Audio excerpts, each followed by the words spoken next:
All right, so good afternoon. We are going to be on chapter 9 for the Cosmos. And for the barbers, it's just going to be foundational cuts. And so we're kind of not going to really totally follow the whole book. But we're going to follow some of it because we're going to talk about some other things when we get into here. But hair sculpting theory. So sculpting is defined as the artistic carving or removing of hair lengths to create various forms and shapes. It's a fancy way just to say you're going to get a haircut, right? The artistic carving or removing of hair lengths to create various forms and shape. Hair sculpting, haircut. Clients are going to walk in and be like, yes, I'd like to have a hair sculpture, please. You know, I really doubt that's going to happen unless they have some pivot point training, but it kind of sounds a little more cooler, right? Hair sculpture instead of haircut. So hair sculpture, haircut is the foundation for all of their services. It doesn't matter what kind of hairstyle you give them, what kind of, color you give them, anything that you give them. If you don't have a good haircut, you don't really have the best style or color or the best anything that you can give them. So the haircut is the foundation for all of the services. Sorry. So we're going to identify these haircuts. How do you know when a client brings you in a picture and says, hey, this is what I want? How do you know how to identify them? So what we're going to say, and this is really true, this isn't anything that's not true, is that there are 4 basic sculptures. And every haircut you see out there is a combination or one of these pure basic four sculptures or a combination of those put together. And it's true.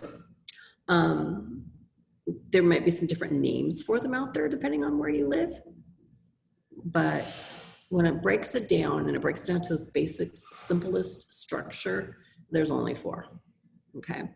And the other ones are put together. Now, sometimes trying to figure out how they're put together, that becomes the challenge, but that's what they are. So what we're gonna do is we're gonna look at the shape. We just learned that the shape is the outer boundary or silhouette. We're gonna look at that shape of the haircut. We're gonna look at the texture of that haircut, right? Which is the surface detail. Is it straight or is it smooth? Do you see the lines in it or do you just see it straight and smooth? That's gonna be the difference between layers and no layers. Okay, is it straight and smooth with no broken lines or does it have layers? Yeah, that's our texture. So remember we have activated and unactivated texture and that's what we're gonna be looking at. We're going to be looking at the structure of it. The structure is how it lays across the curve of the head. So the head's kind of rounded, right? How does that hair lay across those curves in this haircut? And those are some of the things that we're going to look at. That's known as the length arrangement, which is going to give us the blueprint for basically what we're going to be doing.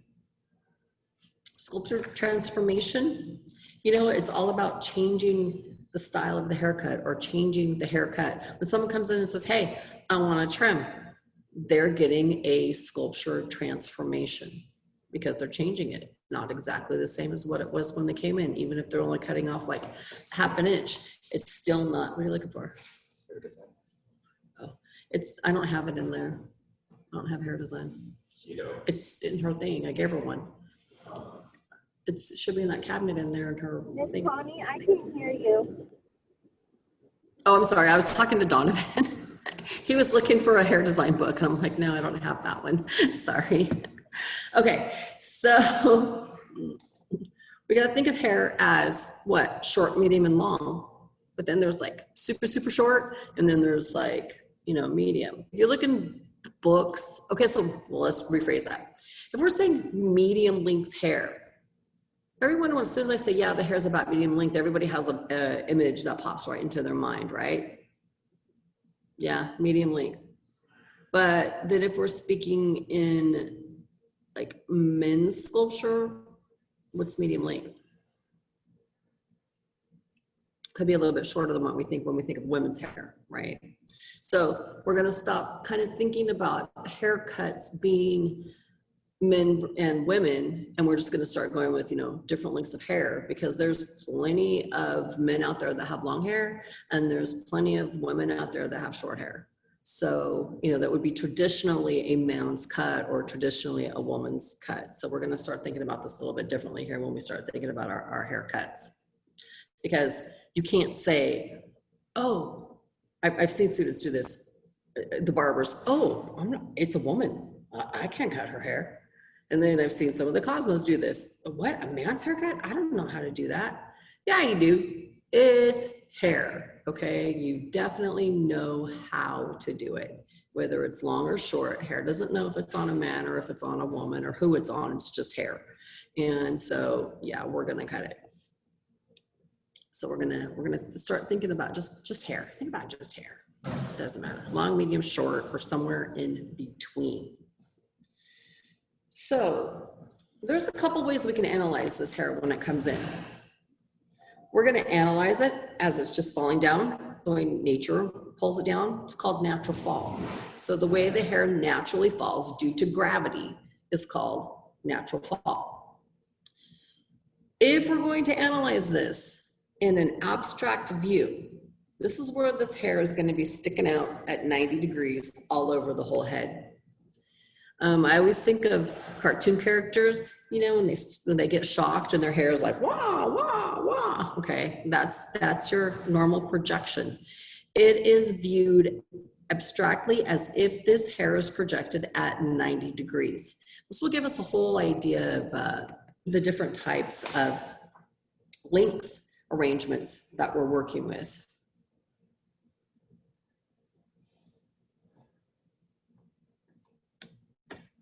So when we talk about these basic forms, the first one that we're going to talk about is solid form.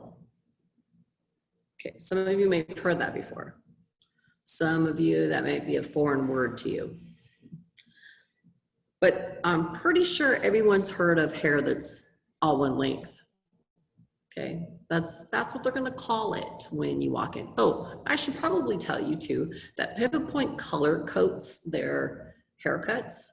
So they have blue, yellow, green, and red to sort of give you an idea of what the haircut is supposed to be. So if you're looking at a structure or a technical guide, let's say, that is put out by Pivot Point, they're gonna find colors in it. So maybe that'll help you identify which type of haircut you could be doing. If you're looking at this from another manufacturer, there's certain words that we may have to think about. And when I say technical guides, I mean that a lot of companies, they put out the style books. I'm sure you've probably all seen a style book somewhere in your life with just the different types of haircuts that are in it. You have these style books, and then you have you put those out in like your waiting room, and then you have the technical guide that's like a step-by-step on how to recreate that particular haircut. And so those things, are something that you need to learn how to read, because it's important. It's important to know how to read those things, so that you could recreate the look that your client wants. Sorry, my phone died. Okay, those of you that don't have a camera on, you need to turn it on. And I don't want to see your ceiling fans or your walls either. I want to see faces. I think you guys got that text about showing your face. Okay, so solid form, it's blue. If I'm going to give you a definition on what a solid form haircut is, it is shorter in the exterior, progressing to longer in the interior. Does that sound crazy? Kinda, huh? So this is the interior, top of your head. All this down here, this is your exterior. It's exiting your head. All right, so, I'm sorry.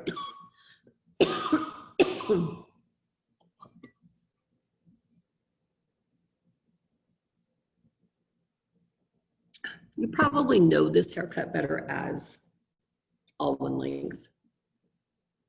Somebody might even call it a Dutch boy, a blunt cut, a 0 degree, or a, what? I mean, what else would they say? No layers. What else do they say about that? There's other words for it. So what I'm gonna do is I'm gonna pull up some pictures of this haircut, and I'm gonna show you how to identify what the solid form is. Now there's weight. The weight develops at the form line. They say the shape is rectangle and the form is unactivated. So let me pull this up really quick. I had it all up earlier and then my computer had to do a restart, and yeah.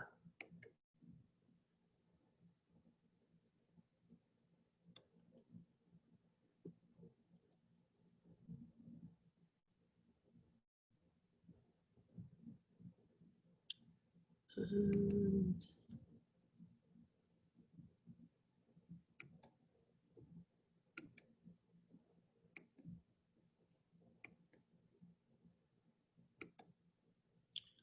okay, so these are all one length hairstyles. What we're looking at right here, make sure I have red. Okay, is we're looking at the perimeter form line. Look at the bottom. See how thick that is across the bottom? That one right there is thicker across the bottom. If I come here, straight across the bottom, I have a thicker line. This is a shorter version, but see how thick it is across the bottom? Over here too, okay. That one's not so thick. That one has layers. This is a really good one. Nice thick line there. This has actually long layers because you can see how the layers are more choppy right in here coming down into it, but the layers are just probably like about that much on the bottom of this haircut here. About that much is layered on the bottom. What else do I have here that would be more of a, oh, I guess I should erase that part, huh? Before I start moving other ones into it. Come on.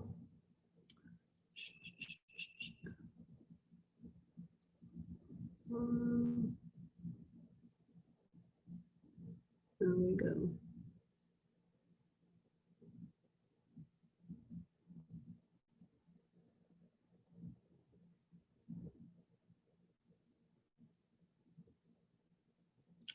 So let's see, I'll bring this up more. Oh,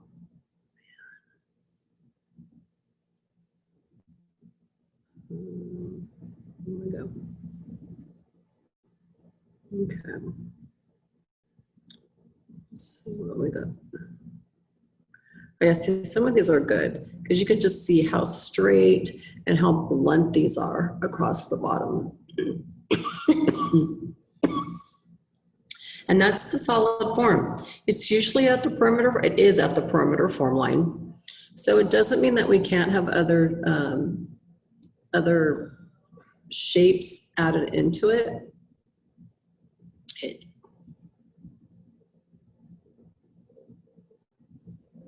Okay, where to go? There we go. So it doesn't mean that we can't add other shapes to it. It just means that, or other forms to it, let's say. Here we go. This is what I want. Okay, so like right here, see that very solid line right there? That's a good one for a solid form. This one down here too, straight horizontal line, very good for solid form. This one right here is a good one too, but it's on a diagonal line. But it's still thicker across the bottom. Right up here again, another diagonal line, but it's still thick. This is a nice horizontal line across the bottom. And that's gonna be our definition of how we identify what a solid form haircut is. Okay, it's very much unactivated. Now, how would we go about doing this? How are we gonna get this solid form? So what do we do with this? We section the hair into fours. As we're combing the hair down, dropping it piece by piece and dropping it down, we're making sure that we're cutting that nice and thick, all the same length across the bottom. So if you have layers in someone's hair, you can still do this across the bottom with the layers. We just have to make sure that we keep it all straight down at 0 degrees and cut that, whether it's on a horizontal line, a rounded line, a diagonal line, whichever kind of line we're using, a concave, a convex, but we just need to make sure that we keep that, this is a good one too, nice and straight across the bottom there, and keep that nice and thick. And that's going to be our our horizontal, our solid form line. Okay, so that's how you're going to identify that. The texture is totally unactivated. The shape is sort of rectangular. You have maximum weight at the form line, so around the bottom of the haircut.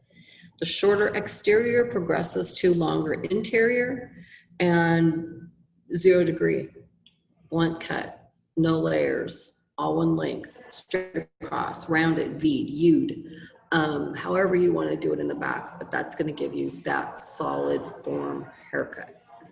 Is there any questions on that one? No? I know some of you have never done this, and I know some of you have done it a couple of times. Actually, to me, this is hard. It's hard to get straight across, right? You always end up with one side a little bit longer, or maybe when you get to the sides over here, one side is going to be longer than the other, or you might have more of like an angle on one side and more horizontal on the other side. I mean, there's always something to try to, you know, throw you off.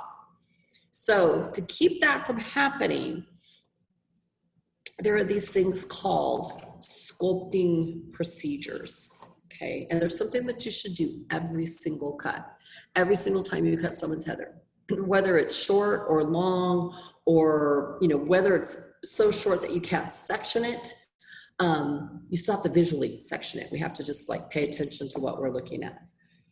So what we have in these 7 sculpting skills is we have sectioning. And like I said, whether we put a clip in it and comb it out of the way, or we're looking at it and we're saying, okay, your ear is here. And you know what? I don't care what you're doing. You have to separate the front from the back, okay? Sides get separated from the back of the head no matter what, okay? Even if you're doing like, you know, a super short clipper cut, you still have to know the difference between the back of the head and the sides of the head. So, right behind the ear, that's the place to do it. Right behind the ear on both sides. It's not going to be exactly even because ears are never placed evenly on the head. You might have one side that's a little bit farther forward than the other. If you're going real short with the hair, there might be a right back here where these parietal bones kind of form, right from the temporal to the parietal. Sometimes you get like a dip, and even where the occipital is at, sometimes you get like a dip. So know your bone structures. Know those 8 bones in your cranium. Know where they're formed out on the head, because that's going to make a big difference when you start doing haircuts and hairstyles, knowing where those sectioning and where those bones are, so that you can figure out how. Even the right side to the left side, usually on everybody, is a little bit different. Okay, you don't find anybody that's like identical from one side to the next. So you're going to have to really know where those bones transition and where the head transitions. So basic 4 sections, right? Forehead to nape, back of the ear to back of the ear. Usually the apex, which is the highest point of your head where you can balance, come without falling off. If you go straight down from there, it usually coincides with behind the ear. Usually, 9 times out of 10, let's say, it'll do that. Okay, forehead to nape, ear to ear, basic 4 sections. Okay, even if you don't clip it, like I said, at least visualize where the ear is. You may need to know, in sectioning, you may need to know fringe. You may need to know nape. You may need to know crest, okay? Crest is important because that's where the head gets wide. And if you don't part the hair just right when you're cutting, if you're using shears and you're going around the head, you usually end up with this really awkward piece of hair that just kind of is there. So it's real important to know where the crest is at and how you're going to section that hair when it's going to end up with just this extra piece of hair that you're like, oh, hey, where did that come from? Because that happens a lot too. Okay, so clients, they're gonna look at the pictures, they're gonna see front, sides, and back. That's all clients see. They're not gonna see apex, they're not gonna see nape, they're not gonna see crest, they're not gonna see, you know, well, they do see fringe because they're going to be like, I want my bangs like this. You will see fringe.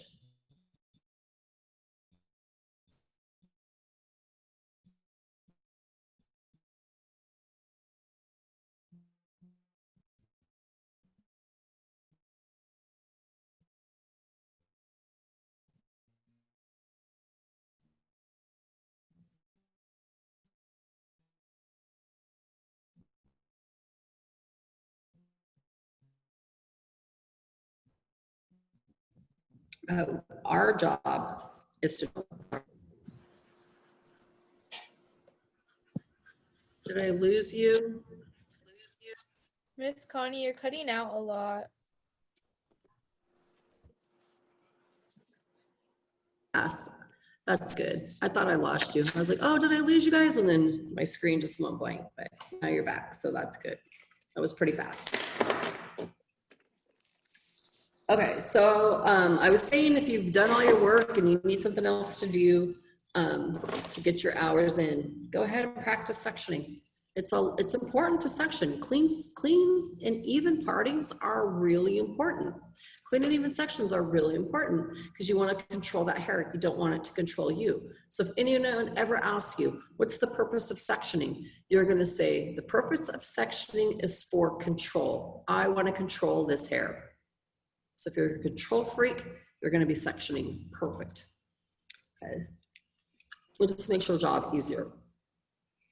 So we've got our sectioning down. The second thing that we want to work on is our head position.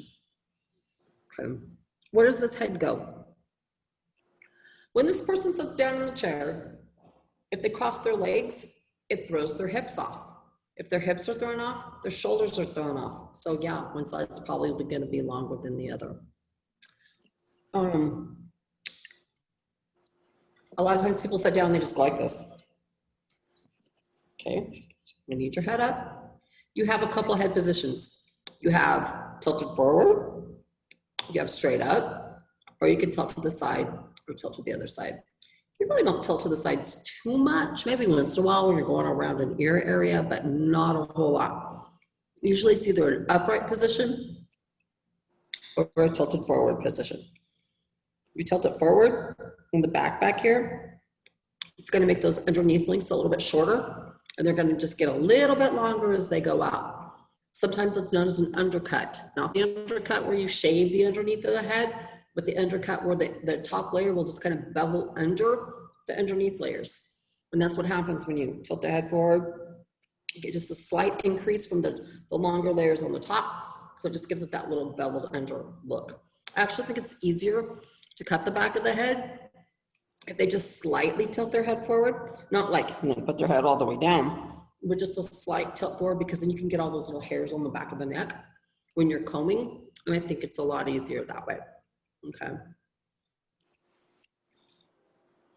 The third thing that you want to do is part or subsection or subdivide. Your parting, your distribution, and your projection, you all do it at one time. Okay, you just probably don't realize it so much. So when we're getting ready to part, the partings are the sections of hair that we're going to take to cut. Okay, we have 6 common parting lines. We have horizontal, which goes across like this. That's one of the most common ones. You have vertical, up and down. That's another one of the most common ones. You have a diagonal forward and a diagonal back. That's not quite as common as vertical and horizontal. What a diagonal forward is going to do is put the longest piece in the front. So it's good for like A lines. Okay.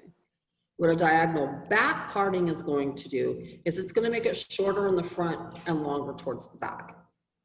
So some people like that. Some haircuts call for that. You have a concave, which is going to be like an upside down U thing, because you're going to go into the cave. That's kind of popular on the back necklines. Okay, and then you have a convex. which is like an outward rounded. So someone who wants a rounded neckline, a U shape, even a V shape would be more of a convex neckline. Okay, so those are the most popular ones. That's where that celestial, can't say that word, celestial access comes into play. Okay, so you figure out what kind of parting you're going to take, what kind of parting it's going to be. Now we need to find out how we're going to comb the hair in relation to the parting. That's known as distribution. How do we comb the hair in relation to the parting? So how do we part the hair, and how are we going to comb it, and how are we going to hold it? That's going to make the difference. There's 4 types, okay, 4 common types. There's natural.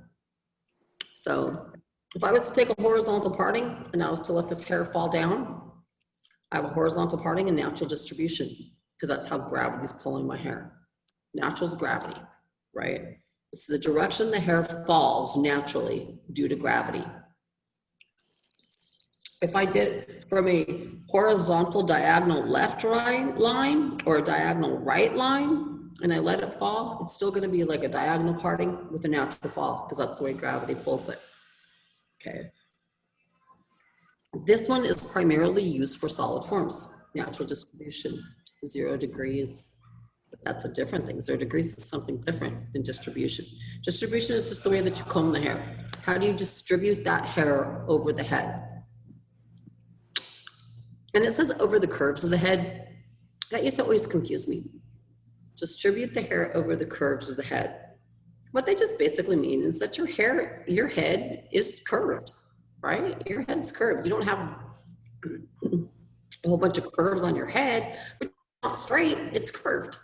So how does your hair fall from your head? The next one is perpendicular. Perpendicular. I think that's kind of a fun word to say. You should say it. Just say perpendicular. It's kind of fun.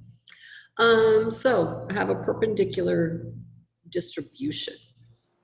What that means is that the hair is combed at 90 degrees from its base parting.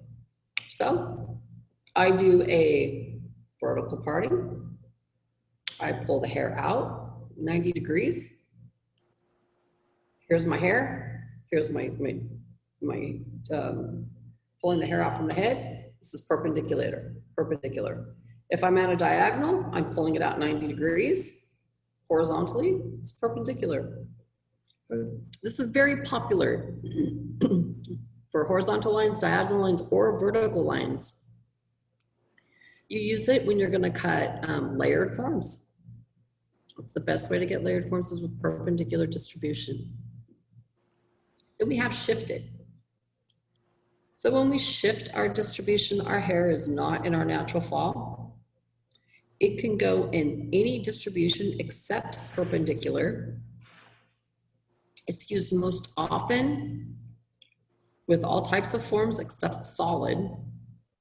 And what this will do is give you exaggerated length increases or exaggerated length decreases. So like an A-line, that's the best one for shifted distribution, because you're going to take all that hair from the front right here and you're going to move it to the back and you're going to cut it, because when you do that and you let it go, it's going to get longer in the front. So shifted is usually done when you want some type of an exaggerated length. Okay, then we have directional. Directional just means that all hair is going in the same direction. You're not making it longer, you're not making it shorter. You're going to take this hair down here and pull it out here like this, and I'll take this hair up here and I'll pull it out here like that, and I'm going to cut it all the same length. See, my hair doesn't match up for that because I don't have that kind of haircut, but if I held it out like this, I would have perpendicular distribution, but it would be in a directional length going this way because it's all coming in the same spot. So what this happens is, due to the curves of the head, as it gets more narrow down here in the nape, it's going to actually be longer because we're pulling it all out to the same spot. Then we're going to go to projection. Projection is also known as elevation. This is where your degrees come in. Now, the most common degrees of holding the hair are 0, 45, and 90. Okay, 45 is usually like the hardest one to deal with. 0 is easy, it's straight down. 90 is easy, it's straight out. 45, somewhere in the middle, kind of like a slope, That would be 45. They're considered low, medium, and high. So 0 to 30 degrees. So you got 0 down here, right? This is 0. 30 would probably be out just a little bit more. That's going to give you a low projection. Medium projection is going to be between 30 and 60. A high projection is going to be between 60 and 90. And that makes a difference in the type of weight you're going to get in the hair. It makes a difference in the type of haircut you're doing also. It makes a big difference. So anything below 90 degrees is going to give you weight. So if there's a haircut that you want to have a lot of weight in, you're going to hold the hair below 90 degrees when you cut it. Anything above 90 degrees is going to give you layers or more layers. So when we're doing our solid form, it's all at 0 degrees. The head can be tilted forward, the head could be in an upright position.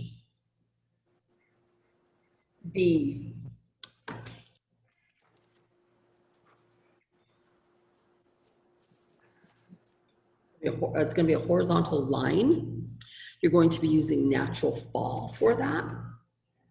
You're going to put no elevation, so it's going to be 0 degrees on that. The next thing that we're going to do is a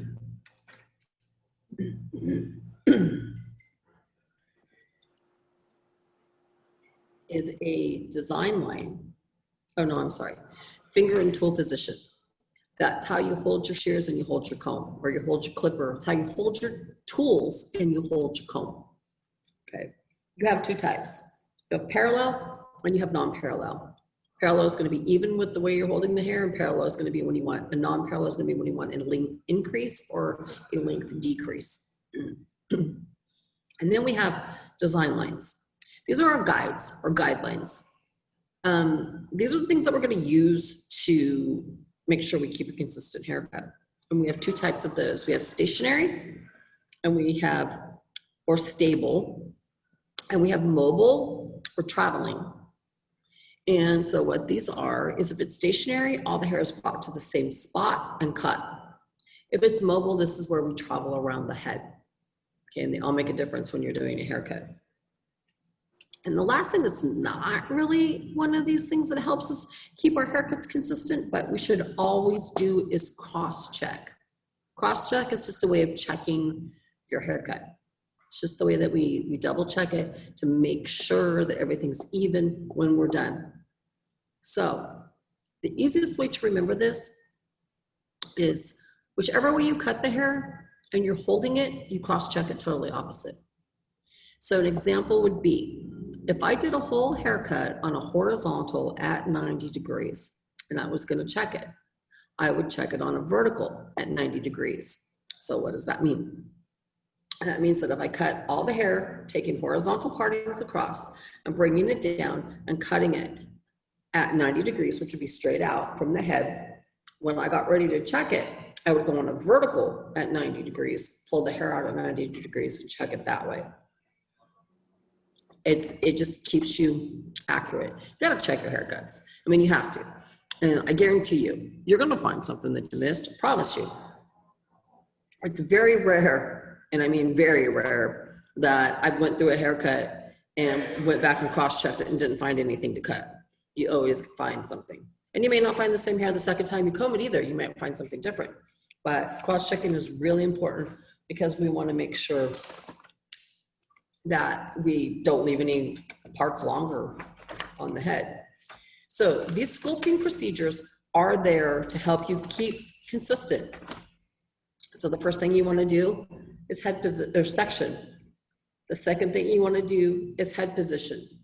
The third thing you want to do is distribute. The fourth thing that you want to do is project. Once we get the hair projected, we want to figure and tool position, design line, and in the end, we just cross check. It's a lot right now when you're just talking about it. But when you start doing it, you're just like doing it and you don't think about it. Those of you on here that have been cutting hair for a while, right? I mean, how often do you think about your finger and tool position and your distribution while you're doing a haircut? Or do you just do it, right? Most of us just do it. I don't know who's been on here for a while. But now, those of you that haven't been on here for a while, you're gonna have to just think one by one while you're doing it until you get to that point where it just becomes your natural. I'm trying to see anyone who's been on here for a while. Looks like everybody's kind of new. No, Alyssa, you've been here. Elizabeth, you've been here for a minute. Oh, Evie, you've been here for a minute too. Oh, Jacqueline, you have. I've been here this whole time. So do you? Should be proud, very proud of myself. So when you're cutting, yeah, but you just do that. You just do it. You don't think too much about it. And oops. Tomorrow I'm rounding up victims to give them haircuts.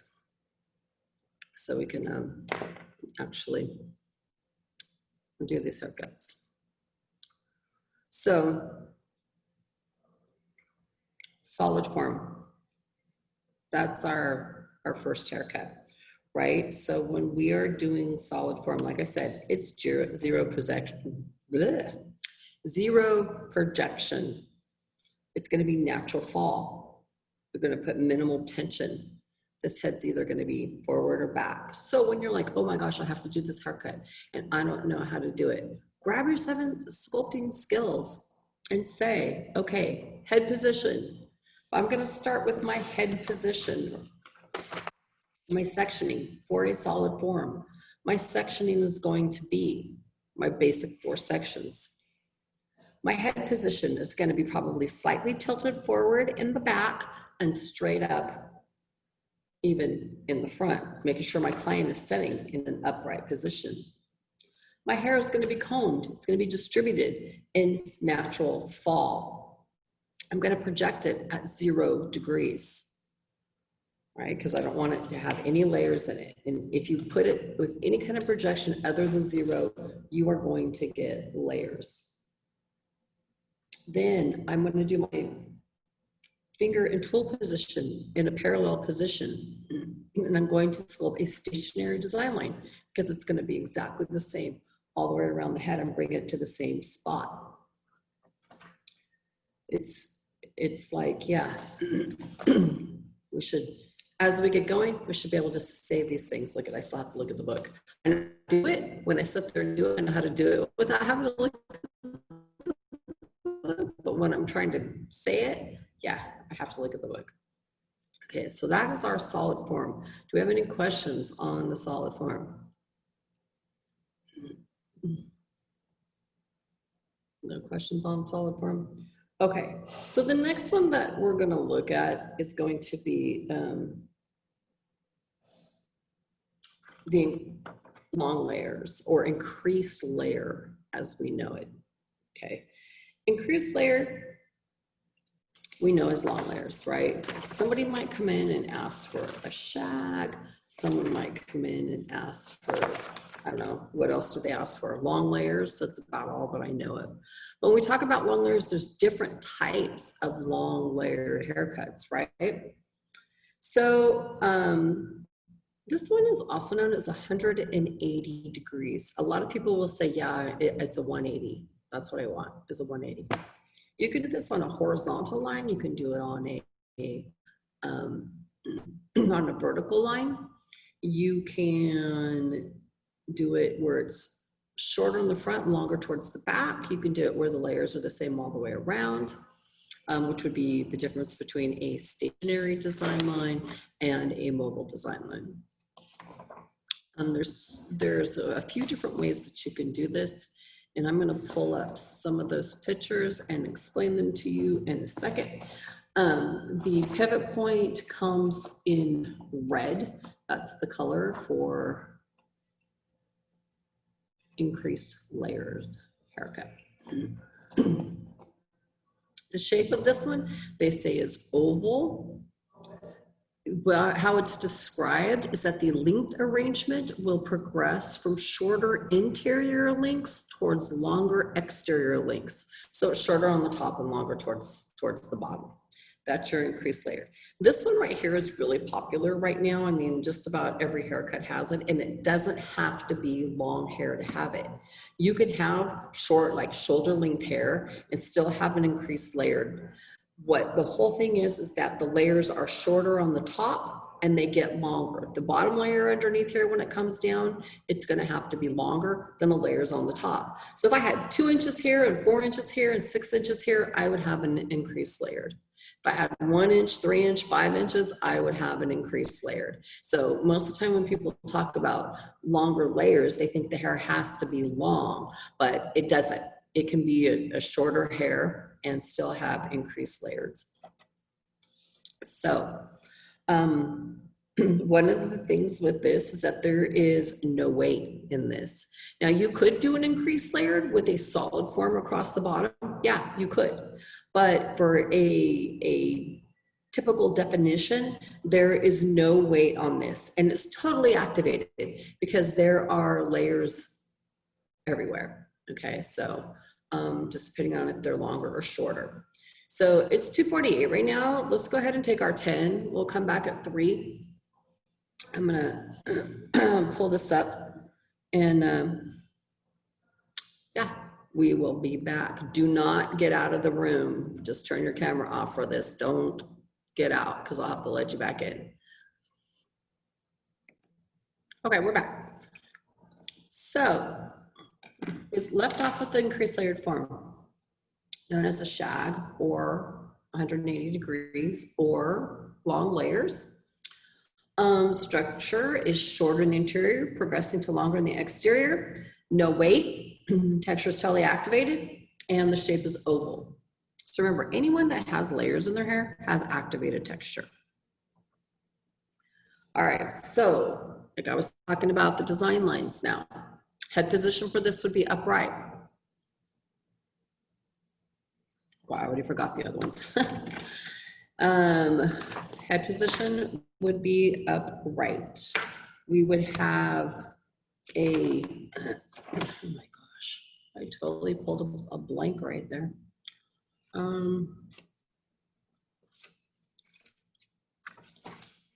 Okay, upright head position, 4 sections or more, depending on if we needed those 4 sections. The distribution would be perpendicular because we're gonna, well, depending on how we do it, we're either gonna have perpendicular or we're going to have directional, depending on how we do this haircut. Projection is going to be at 180 degrees, or it's going to be a 90 layer conversion. So what that means is the top comes up at 90 and all of this hair comes up to it at 180 degrees. Sometimes they call it a 90 conversion. Just depends on how we're actually doing these layers. We are going to do, our finger and tool position will be parallel unless we want a length increase. Then we're going to hit the non-parallel finger and tool position. Our design line will be mobile unless we want it to be shorter in the front, longer in the back. Then it's going to be stationary. So there's a lot of different variations in this haircut. And hopefully I can explain a few of them to you. Get my little pen out. I'm about to pull up some pictures. That's not what I wanted to do. Okay, so if we start here and we're looking at all of these, they all kind of, you know, they're all long layers. They're all increased layered haircuts. One of the things that I want to point out is that in this one that has, come on, come back up. swear when I want this thing to give me this, it doesn't. And then, boom. Okay, right here at this red head, it kind of comes across the bottom like this, right? So that's going to tell me that it does have this, it doesn't really look like a solid form, so it is layered. But look at the layers here. You have this one that comes here. Then you have these that come down here. Follow the direction of the layers. They look like they're shorter here in the front, and they get longer towards the back. So it's shorter up there, and then it comes down longer. What that's telling me is that that is a stationary design line, because it is shorter towards the front and gets longer towards the back. And that's something that you're gonna see. That's a stationary design line. When we're talking about the mobile design lines, this one right next to it would be more for a mobile design line. You see the first work. You see the first layer starts about right here. But look, if I go from the front here and I'm following this outer boundary, all those layers seem like they start about right there in the same spot. That's telling me that that design line is mobile, because all the layers are about the same going all the way around. If I'm looking at her right next to this, look at that layer right there. There's a layer there. There's a layer here. This up here doesn't really look like it's layered to me. It just looks like it has, this up here doesn't look layered. It just looks like it has color, but it looks like those layers start about right there all the way around. That's telling me that that is a stationary, or I'm sorry, a mobile design line. So stationary is going to get longer in the back. Mobile is going to stay the same just about all the way around. And that's what makes it some of the difference. Let's see, I'm going to turn that off so I can move this. There we go. And some of these haircuts. So when I look at this other one over here now, I'm saying, okay, I have layers about right here. That's going to be our mobile design line or traveling design line. But if I look at this one here, I see the layer here, and then it looks like it gets longer there. That's a stationary design line. Some of these are really hard to tell just because of the way that they're styled. So this one right here, I would say was, because here's looks like a layer, I'd say that's probably a mobile design line. This one, of course, is a mobile design line because you can see all those layers there. This one right here, I'm going to say stationary because you see it shorter, but then it just looks like it gets longer as it comes down in through here. This one over here, this could be deceiving. It looks long right here. So I'm thinking maybe it's because of just the way that it's styled. But a lot of times it makes it really hard to tell because of the way that it's styled. But hopefully this will give you some of the ways to identify if this is a mobile or a stationary design line, because that's what makes the difference in the haircut. So if I was just, okay, you can stop. I'm not even touching it, it's still going. It's possessed. Come back here, this is a good one. Stop.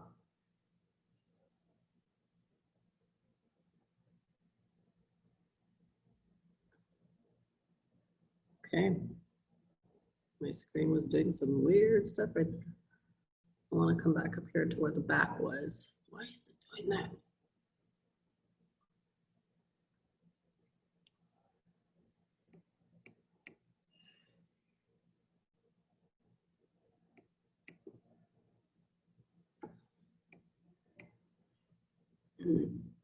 Now the back of a lot of these are all done on mobiles because you can tell by the layers that are all the same.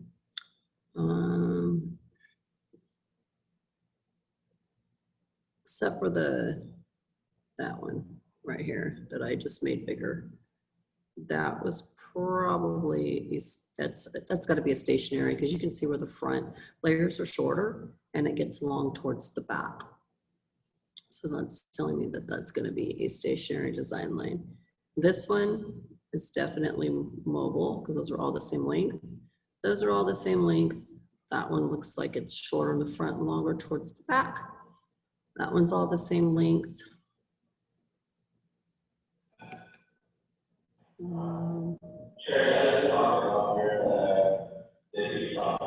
This one's definitely shorter in the front and longer as you go towards the back. Same thing with here. You got, well, no, maybe. That one's hard to tell. Now that I looked at it again, maybe not.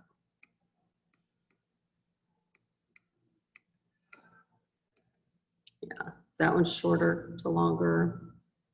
This one's shorter to longer. That's an easy one to tell, shorter to longer. So that's some of the differences in what it means by a mobile and a stationary. This is definitely mobile right here. So those layers going across the back right there, definitely a mobile. So what that means when you hold the hair to cut it is that if it's mobile, you're traveling around the head.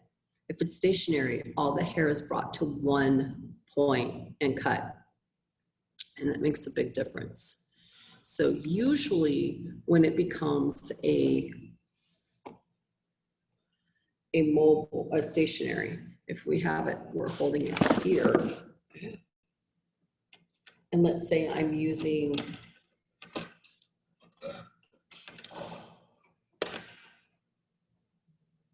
the front here as a guide. That means that all this hair from back here is brought to this point and cut, and all the hair from here, everything's brought to the same point and cut no matter where I'm at. So that's the difference between a stationary. If it's a mobile, that means I'm moving around the head. So I'm lifting this section up and cutting it. I'm moving back to the next section and traveling around my head. And that's giving me the stationary, or the mobile, sorry, because I'm traveling.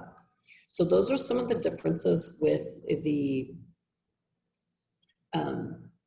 long layers and increased layered haircuts. So yeah, there's differences. So when someone says they just want, oh, I want long layers, first thing you want to do is figure out where they want their first layer to start. Like, where do you want your first layer to start? Then you want to find out, do they want it shorter in the front and longer towards the back? Do they want it the same all the way around? That's going to tell you what design line you're going to use. Then you have to check their hair to find out if it's going to work. Because if they want their first layer to start, say, at their chin, and we're down here at their chin, but their hair's all the way, way down past their behind, and they don't want any length cut off, it's probably not going to even out for layers. So if they wanted it the same all the way around and they want their first layer to start about the chin, I'm going to actually grab the hair from about the ear, right? Bring this down to their chin, and then I'll bring this all the way up at 180 degrees because that's the length the hair has to be. Now I'm going to grab the hair from behind and I'm going to pull this up and put that right there. Does it match? Yeah, they would have to cut about that much off their length. Are they okay with that? Usually the answer is yes, especially if they have long hair.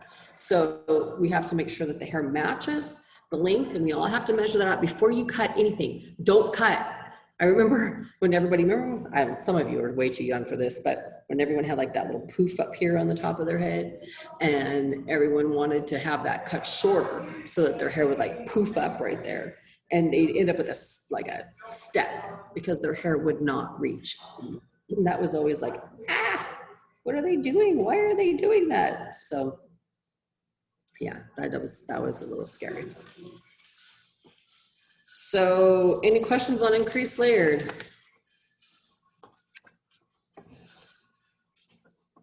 No?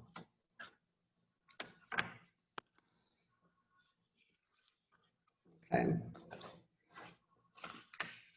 So let's talk about shears for a second, because I noticed that when I was out on the floor a couple times this last week, I was looking at some of the shears, the way people were holding them. It was a little different. So these are shears, right? You have a tension screw. This is what's going to make it easier or not easier when you open and close it like this. So usually how this works is what they say is finer hair, you make it tighter, coarser hair, you make it looser. But most of the time people just set it where they think that it feels right to them and they just leave it, okay? Some shears don't have these.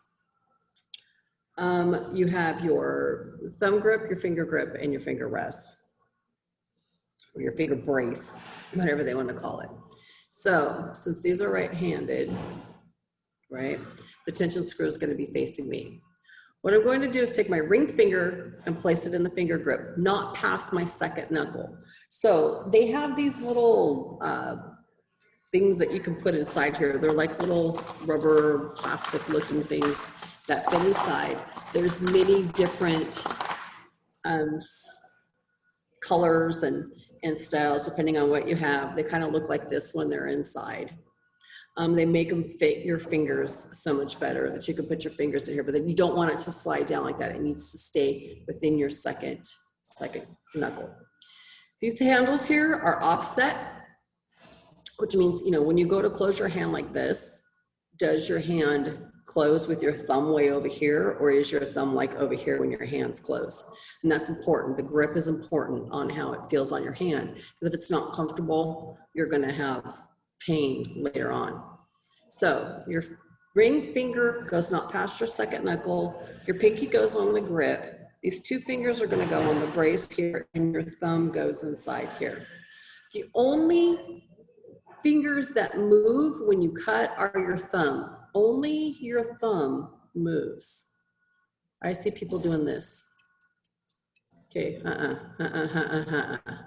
I actually saw someone cutting like this the other day. And I was like, what are you doing? Her thumb was just doing this with the shears upside down. I don't even know how they cut, because when I pick up left-handed shears and I go to use them, they're upside down, of course, because I'm right-handed, right? And I cut myself all the time. I could barely cut hair, so I don't know how they do that. So not past the second knuckle, fingers on, two fingers on top and thumb, and only your thumb moves, okay? Then we have to do what's known as palming, because we got to make sure that the tips are closed. We have to take our thumb out and like kind of hold them up like this and just palm our hand over it. So essentially what we're doing is when we're doing someone's head, we're going to hold our comb in this hand also. We're going to use this hand for sectioning and grabbing hair like we're supposed to. We're going to comb it down, right? We're going to hold the hair. This comb goes into your thumb. Do not put your comb down. Okay, and we're going to cut underneath our fingers. Sometimes people go like this when they cut.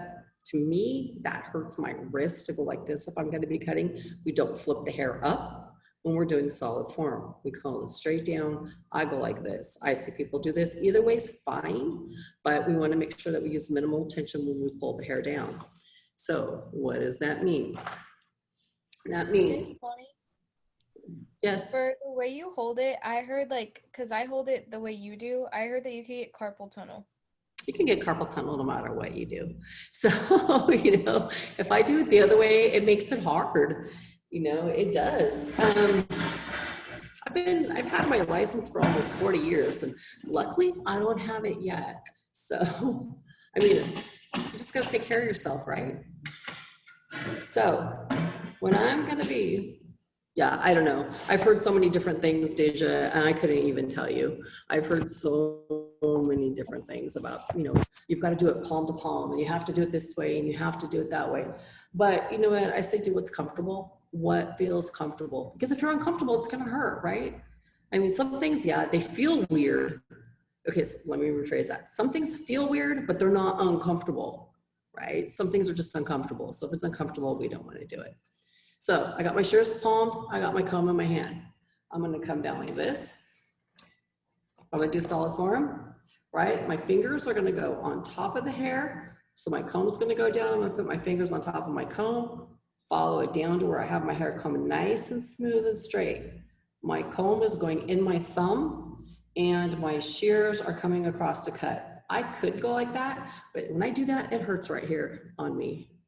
So do what's comfortable. Okay, pick my comb back in my other hand, comb it down, make sure that when you're palming your shears, your tips are closed, and your hands are in here. You're gonna bring it down, cut, cut, cut. Now there's an alternative way to palming your shears. My hands aren't big enough for this. You put your pinky in between here like this, and you flip it back that way. To me, every time I've tried this, I've stabbed myself in the wrist with the tips of the shears. I just can't seem to flip it around and get my thumb in there. Now, you know, some people think these are like the Wild West and these are their guns that they're flipping around their fingers and twirling them and stuff. Don't do that. Okay, that's not what these are. These are tools.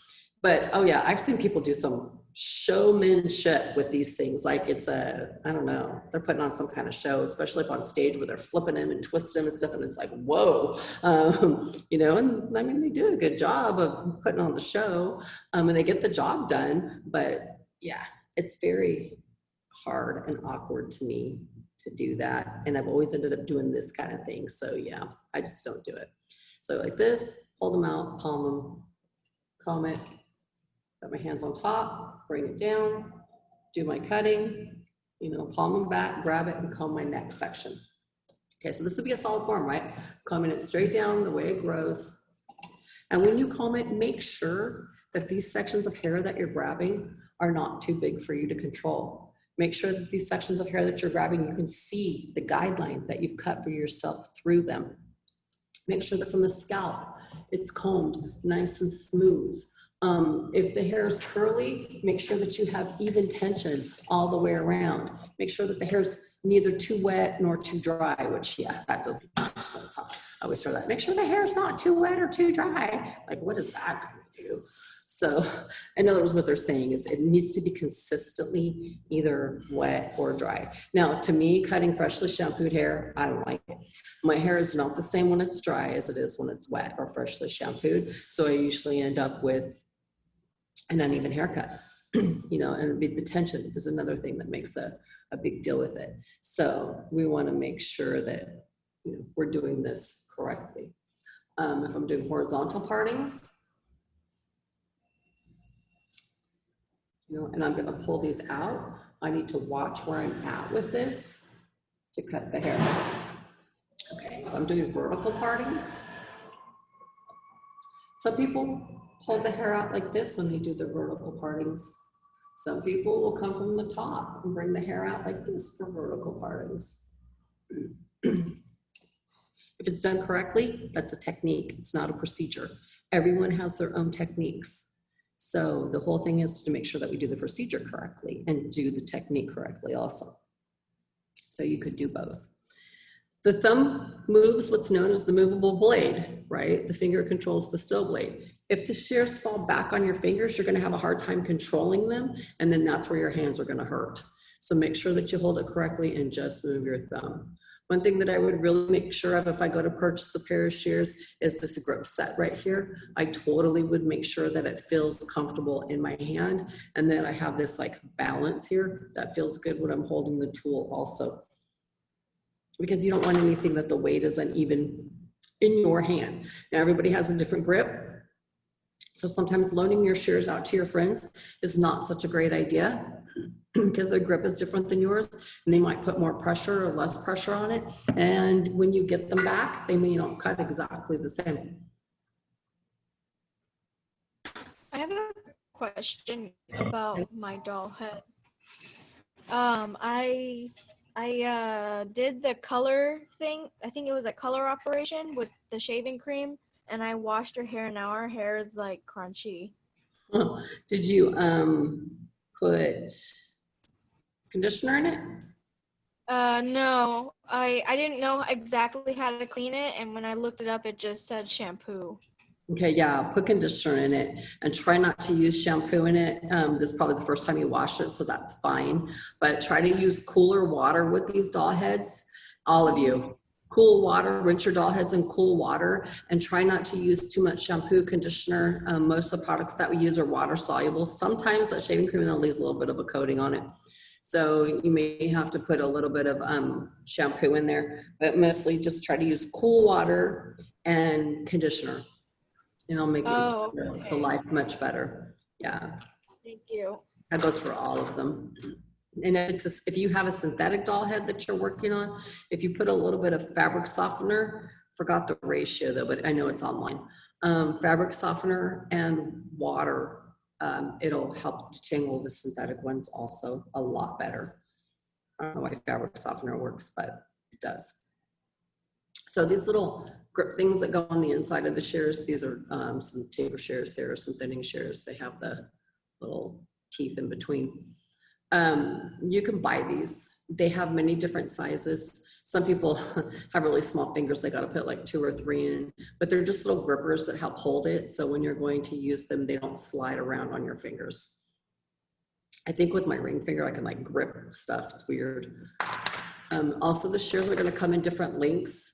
So I think these are 5.5. These are 5.5, and these are 6s. And you can see, so let me get this lined up. Yeah, you can see they're just about a 1/2 inch difference in length. I actually like the 6.5 better, but I think for most people, the size of your hand is gonna make a big difference. So usually a 5.5 or a 6 is a good length to be purchased. When I first got the 6.5, I was like, whoa, these things are long. But they worked really well. Now, I had to get used to them. They were definitely a little bit freaky when I first got them though. Yeah, a lot, because I had to get used to them. So that would be, you know, some ways to hold your shears and things like that when you get started. Does anyone have a haircut that they have questions about? Like on how to do it or what they would be trying to do for the type of haircut? I do. So if you were to make like curtain bangs, how would you do that?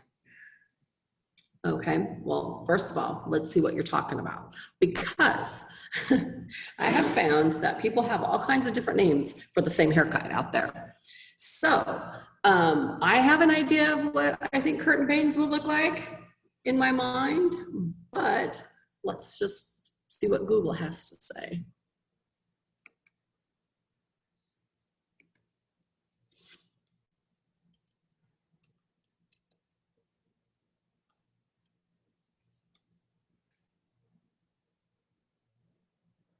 Okay, let's see.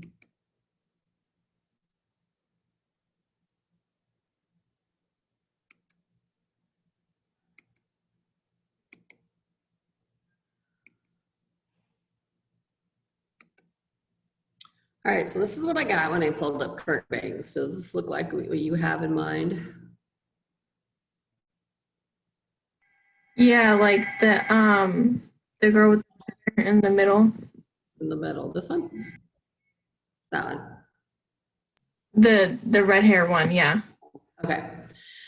So one of the main things that you want to do when you're trying to figure out how to do fringe or bangs, whatever you want to call it, is determine where the apex of the head is, right? This is the highest point where the comb is going to sit.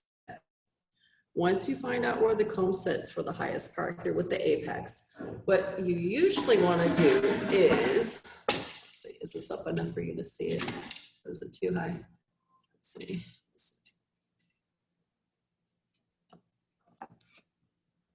Okay. Once you find this apex, you usually want to go about 1 inch in front of it. I usually just use my finger to my first knuckle. Place my first knuckle there. Now, what you have to determine, and this is all going to go with the person's face shape and how much they want as bangs. Okay. Can you minimize the Google so we can see you bigger, like up close, what you're doing? Okay. Thanks. So, apex 1 inch in front. Now, depending on the face shape and the length that the person wants, you never want to go past the recession line, okay? So the recession line, everybody has one. Some are more prominent than others, but you have an area that starts to recede back a little bit. This is like Once you get down in here, you're in the hairline. So we don't want to do that. We want to stay right in like the fringe area or the forehead area. So it's somewhere around this recession line. Then you have to determine, see, that's definitely too low right there. Then you have to determine if this person, what shape they want up here. Do they want a triangle? Do they want like a half circle? Usually if it's a full bang, it's more of like a half circle, right? So it's the apex 1 inch in front, and then from recession line to recession line is sort of like a half circle shape here. Okay. Then I would, I don't have a mirror. I doubt this is straight, but I'm not gonna cut them anyway. When I bring them down now, usually about right here, right in the middle of this person's forehead, right there, is the perfect length for bangs. Right there, right in the middle. Okay, no tension. You just bring the hair down, you hold it, you let it fall where it's going to be, you put your finger right there and clip, cut. Now, don't cut the whole thing at one time because it's gonna be uneven, right? So we'll just take this center section right here and cut that, clip right here. Now, we have to determine, do they want them straight across? Do they want ones to go like a little bit longer on the sides? What are they looking for? Okay, if they want it longer on the sides, you're gonna take all this from back here straight to that center point and cut it. If they want it straight across, of course, you're gonna comb it straight. No tension. One of the biggest mistakes I ever made was getting somebody's bangs all wet and pulling it straight down and cutting it, and it goes boing, way up here like this, okay? No, do them dry. And everyone says, do cut hair wet, but no, do bangs dry. And make sure that you're not putting any tension on it, especially because of cowlicks and stuff like that. You may cut it uneven, but it's gonna look even, okay? So sometimes we may have to cut something uneven to make it look even because of the hair growth. Okay, so now we have this done. We've got the length we want. Do we want to put any kind of in-texturing in it, or do we want to keep it nice and thick across the bottom? Usually people go for a little bit of an in-texture, if not an all-out layer. So if I'm looking at the head right here in this area that I'm cutting, this is my apex. This is 90 degrees right here. If I'm here, this is 90 degrees. See the difference in the angle, right? The head from here now starts to round forward. So if I pulled this all straight up right here, this would be a lot longer. So what I would do is come straight down the center, pull this out at 90 degrees. If you're not sure where it is, put your comb like this on the head. That's gonna tell you exactly where 90 degrees is. I would pull this out and I would do some notch cutting or point cutting right on the ends. Because most people don't like, unless they like that look or want that look, but if they want to have a bang or a fringe, they don't want just that straight across look. You know, they want it kind of like maybe a little bit of wispier or something like that. So I'd pull this out at 90 degrees, do my in texture. Grab this area, bring it to the center again, do the same thing, and grab this area and bring it to the center again and do the same thing. Then I would stand behind it and I would pull it up, all up, to where this part back here is 90 degrees. I'd shift it all to this right here at 90 degrees. Pull this back at 90 degrees, shifting it, and I would just make sure it's kind of even so I don't have like any longer spaces. Once you dry it and get it going the way they want it, right, you can give them a little curtainy look that they want. Okay, usually it's just dried under and then it's combed back, and that gives it that nice little flippy dealy bobber thing on the side.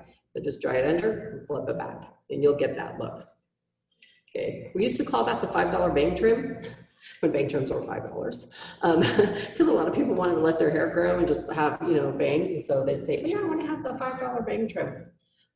It works well no matter how they want to style it. If they want to go back with it or forward or to a side or something like that, it has just enough texture on the ends of it to where it's going to go where you want it and not just be like blunt cut, just a blob of hair over to the side without making it look like they had a lot of hair cut off. Okay, does that answer your question?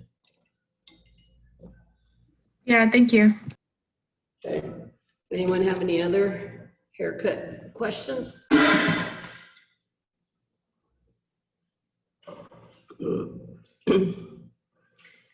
That's funny. Now they're calling them curtain bangs, and just to let you know that when I was like your guys' age, it was feathered. Just, same bangs, different term. Feather was the thing, Of course, not only the bangs were like that, but the whole thing was like that. Big hair, like big hair don't care, right?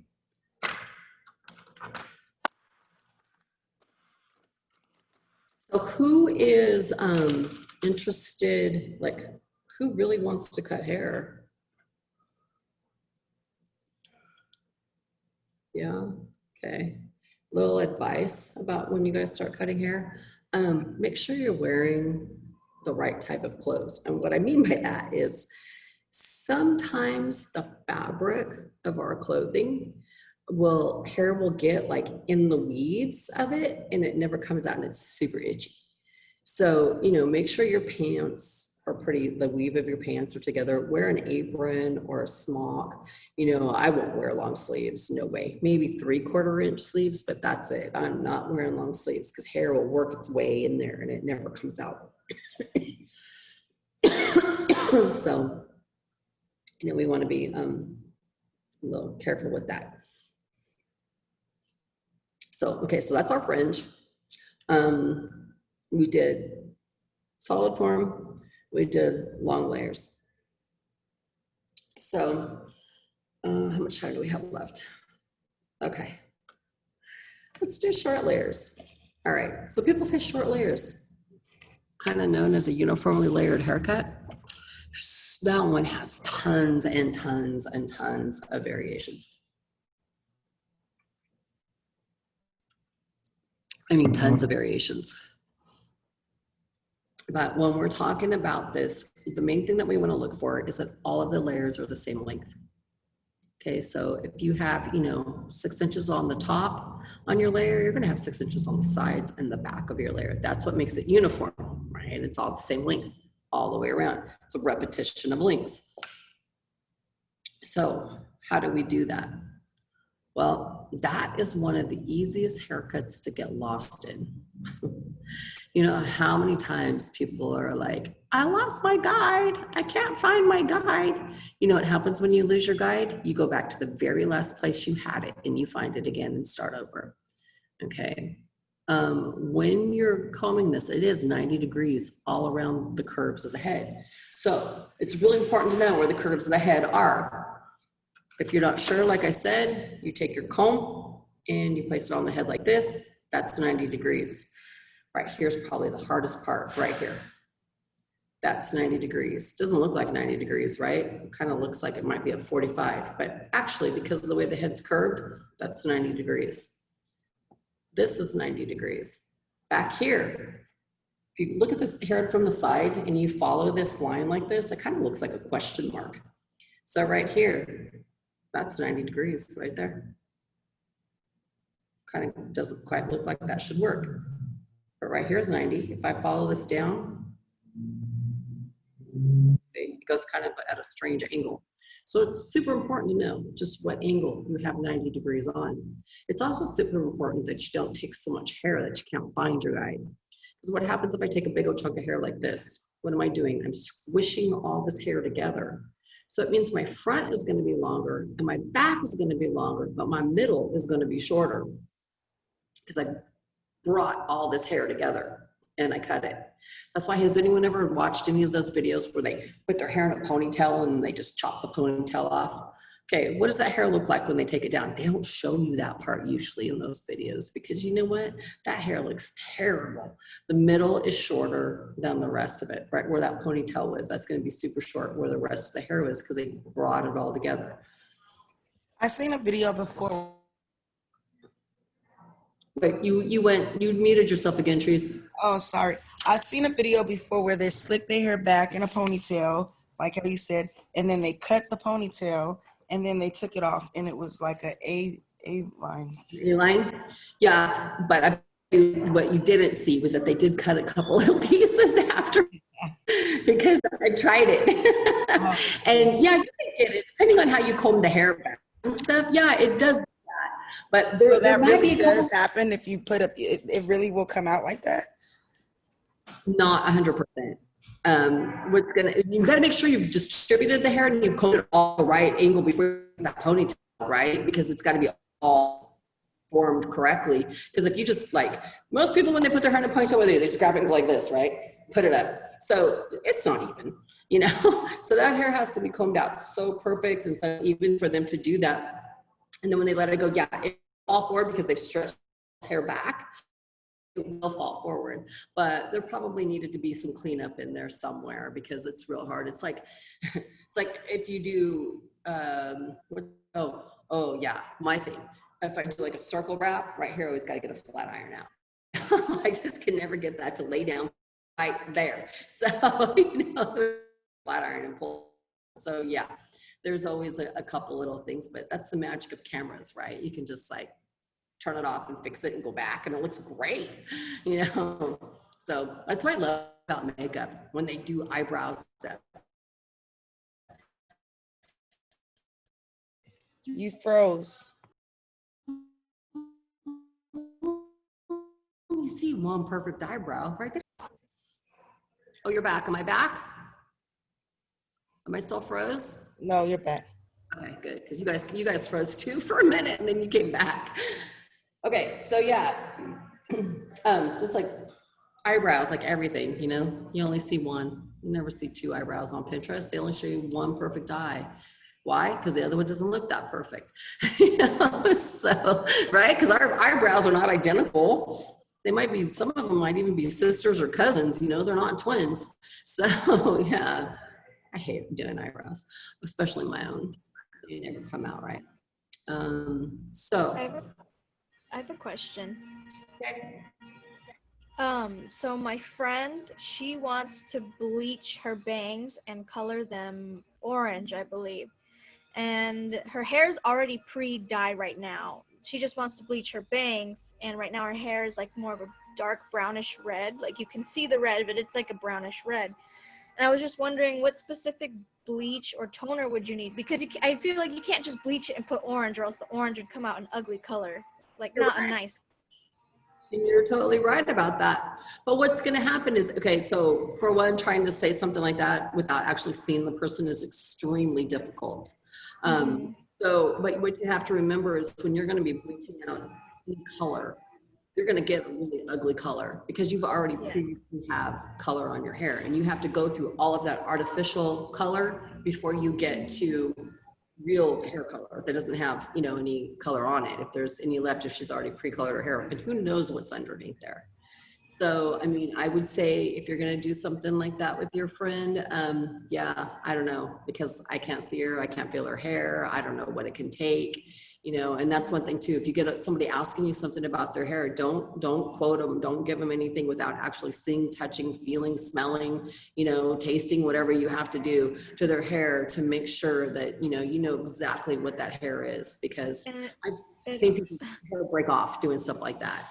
It also doesn't help that she used splat hair dye, which is awful for your hair. So. And then trying to my remove it. Yeah, don't touch that. Tell her she's gonna let that grow out.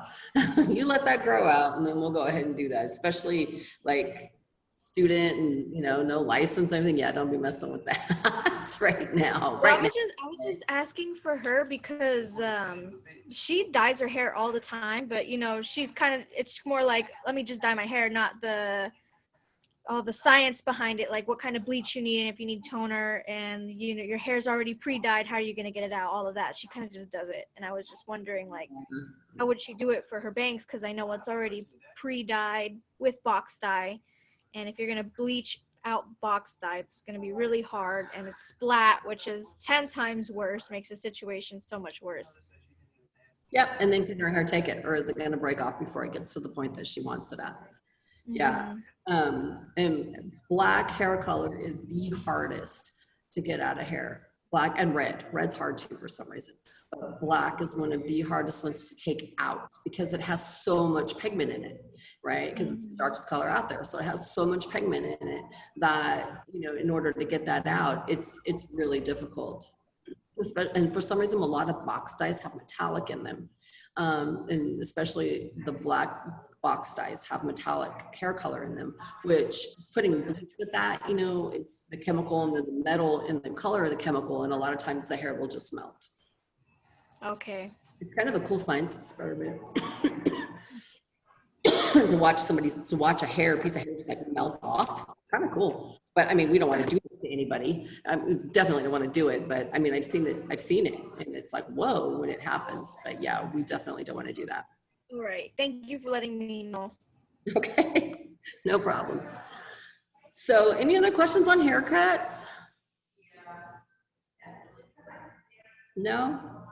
Okay, so I'm gonna pull up some, just some shorter haircuts real quick.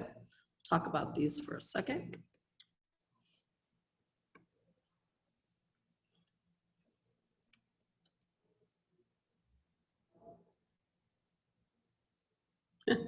I put layered and I got layered salad recipe. That's not what I'm looking for. Short layered haircuts, that's what I'm looking for.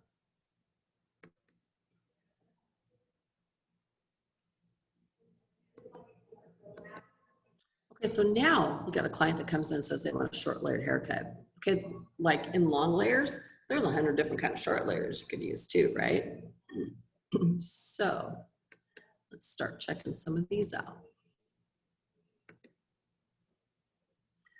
Okay, so if I'm just gonna look at these haircuts and just describe to you what I'm seeing in haircut terms, this first one right here, I'm gonna say that that is a graduated neckline over a uniformly layered.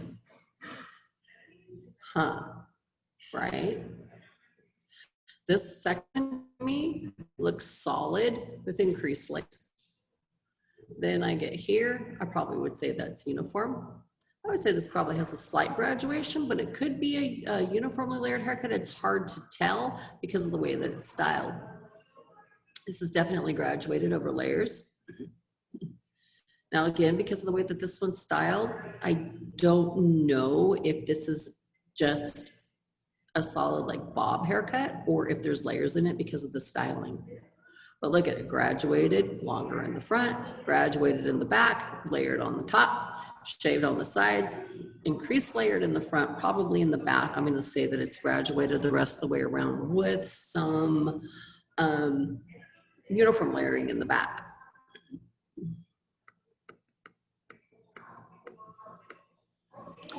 Graduated layered, graduated layered, graduated layered, graduated layered.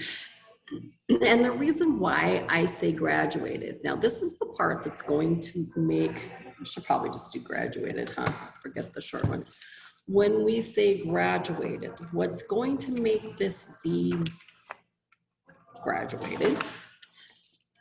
They say it's a triangular shape, right? Also known as a wedge, could be known as a shag, could be known as stacked. But the thing that makes this graduated is the triangular look to it. And I know the triangular look on some of these is kind of hard to see. So let me go back up here where we've got that. Now, when we're talking about this triangular look, it can be low, it can be medium, and it can be high. So when I'm up here, come on, drop down, there we go. Okay. Right here, that is called the line of inclination, how it kind of tapers down a little bit. And here is your triangle right here. This is the triangle shape that they're talking about. So when I look here, this is where it starts and it comes down like that. That's my line of inclination. I'm going to say that that's pretty medium. That's probably a medium one because it's right about the occipital bone. Right, coming from the apex here down to the back, there's my triangle section right here. When I move down to this one I'm gonna say is more on the lower side because there's my ear. My occipital bone's probably a little bit more right there. So I'm gonna say that that one's probably medium. This one's definitely kind of medium too because here's my line of inclination here. And this hair comes off here. So that's my triangular spot. You have to think if it's anything below the occipital bone, it's a low. If it's right around the occipital bone, it's probably medium. And if it's above the occipital bone, it's higher. Most of these are going to be a medium to a high, just because of the type of haircut that we're looking at.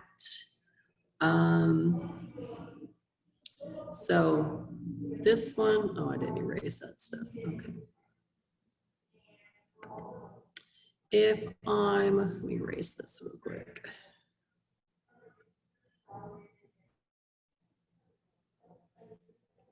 If I'm here, about right there is all the line of inclination I'm seeing.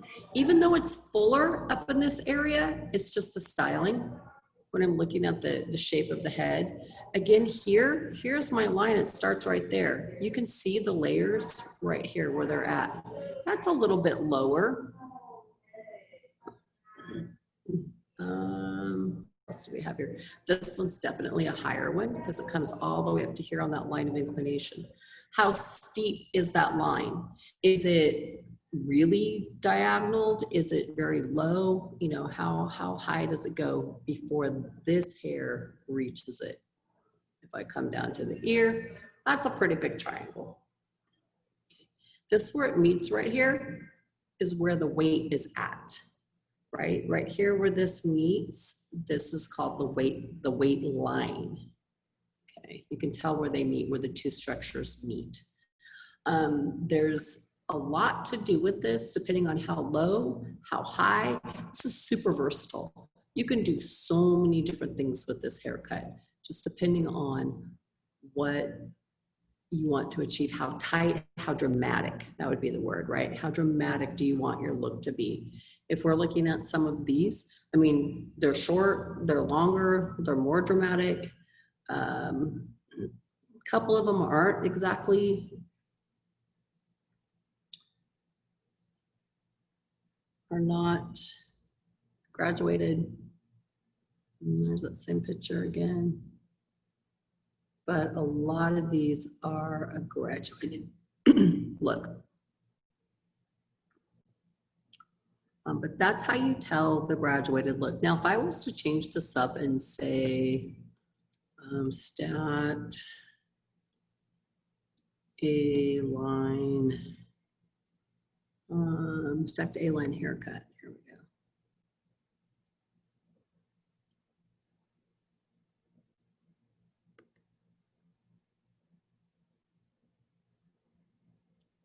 And give you a stacked A-line bob or a stacked A-line haircut.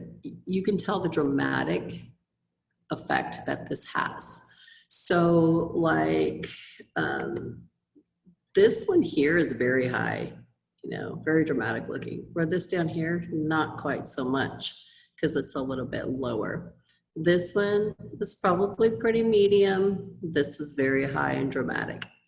So if we're looking at these lines where we're at, how high and how dramatic are they? This is very low. It's probably like right down in here only. That's hard to tell. That could be like undercut with it down on the top. This one's a medium, just goes to right there. It's about the occipital bone, not too much. This one's kind of high, goes up here a little bit higher. So a lot of it is just going to depend on, I said, how high or how low you're going on that. So if we want to go to actually really high, it would be like a pixie haircut. This one is going to give it a lot higher line of inclination.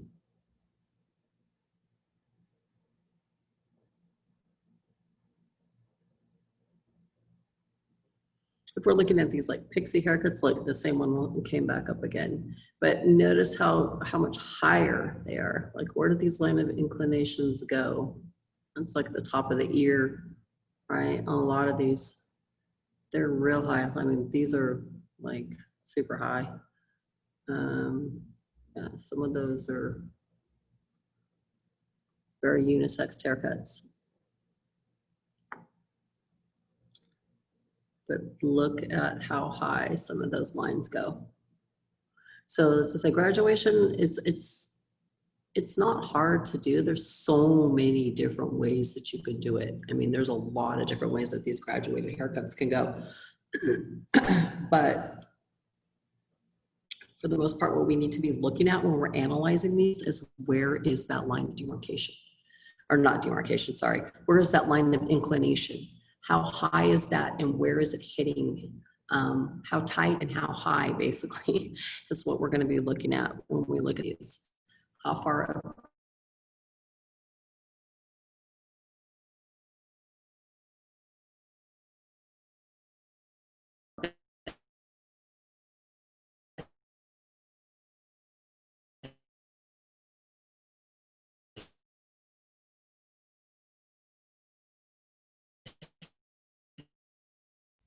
Miss Connie, I can't hear you.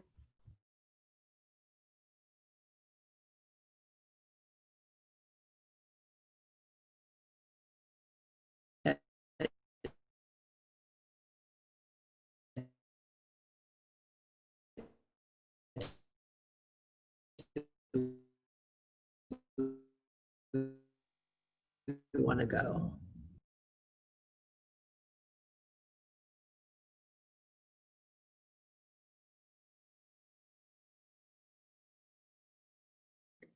Okay, can you hear me now?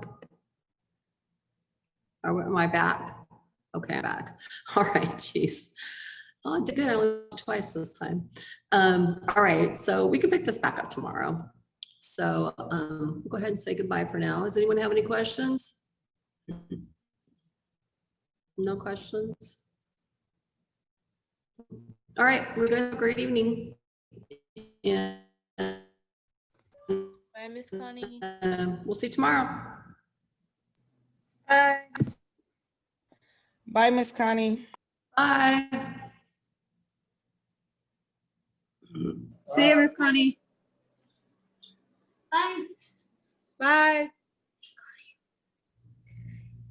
Bye. Miss Connie. Yes, Alexis, you got a question? Yeah, did we get homework? Sorry, I was in the kitchen. We did. Did you get it on Saturday? I didn't come in on Saturday, no. Okay. I was out of town. Let me see if it was text to you. Hold on one second. Okay, thank you. Because I know Donovan sent it out this one because the lab is still down. So let me look at the text. Web. Alexis.